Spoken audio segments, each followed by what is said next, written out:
We're with you one more time as we continue that quest to be the best version of ourselves, personal transformation.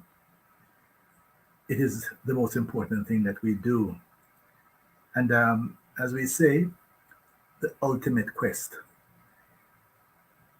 Meditation is crucial to the process. And we do believe that it's important to understand how we do this. So, in part two, we actually introduce the construct to how you actually get there because we're connecting the universe via spirit and mind to body. The stages that we're going to go through, everything from that connection all the way through your best decision each day. So the connection with the universe, like any other type of connection, whether physical or electrical, it's critical that you know how to make this connection. As we said in the last segment, meditation is an experiential practice where mind and body are rewired and relearning takes place. Hmm? We are part of a vast invisible field of energy which contains all possible realities which respond to our thoughts and our feelings.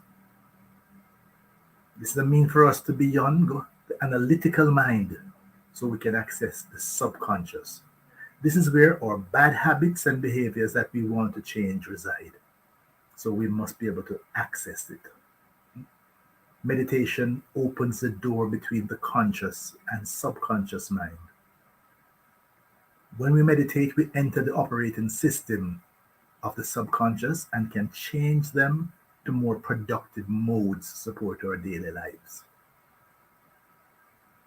The latest research tells us that it is indeed possible to change the brain and the body by thought alone. You can make your thoughts more real than anything else. You can change who you are from brain cell to gene. So that's what we're setting out to do. That's why it's important for us to provide some more insight into this thing called meditation.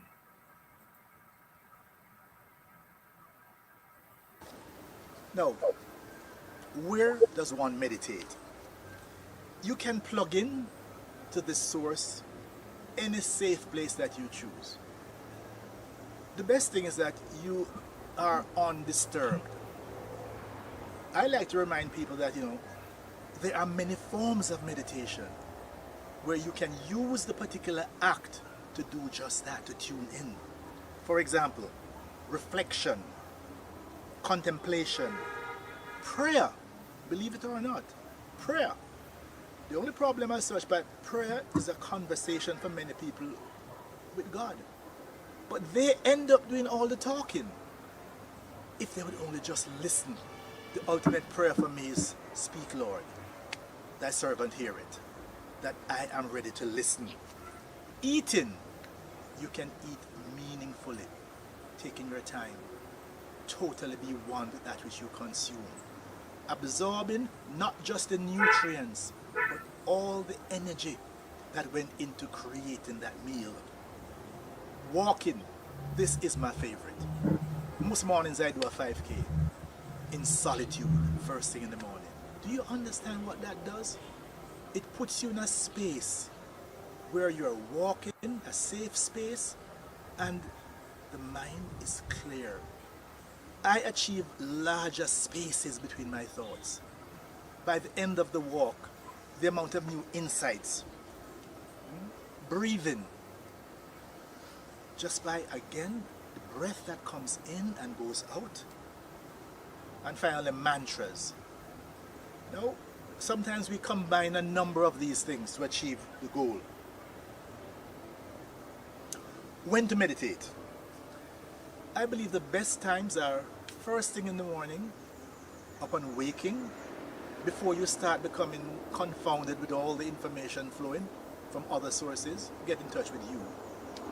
And last thing at night, before you go to bed. The body's quieter rhythms are present at those times. The body knows how to be still. and it gives you a good opportunity to do this. Studies have shown us that routines that begin in the morning are best to set the rest of your day. And it's also notable that what you do before you go to bed is very powerful.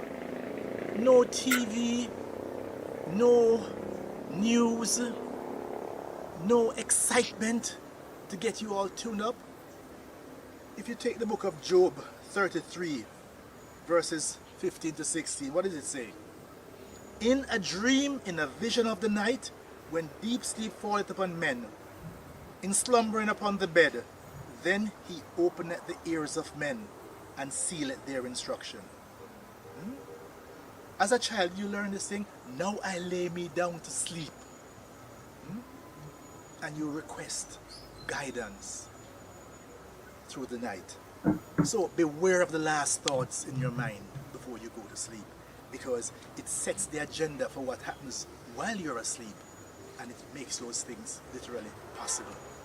Again, various wisdom traditions show this to us.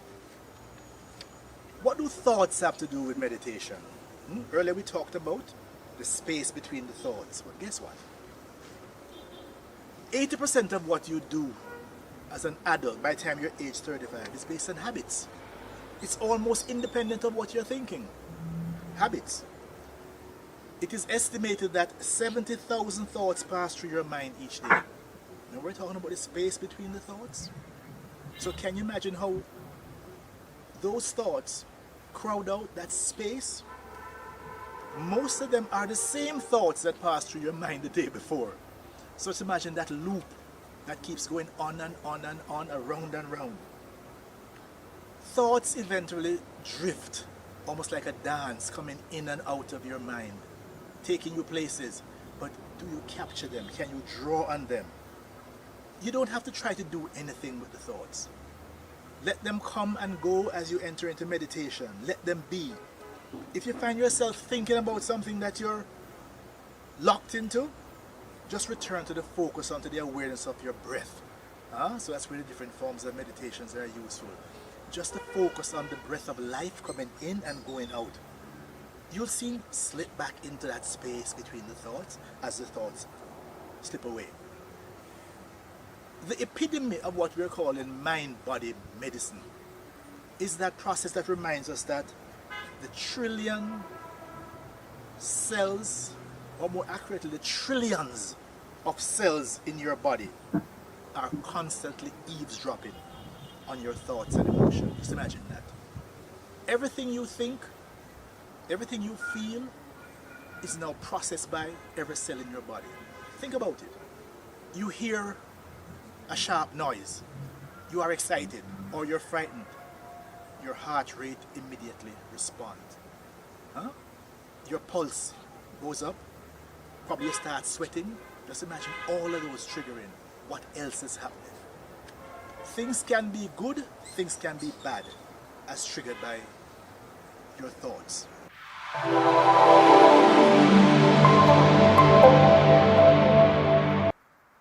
So this meditation is central to the process. Absolutely central.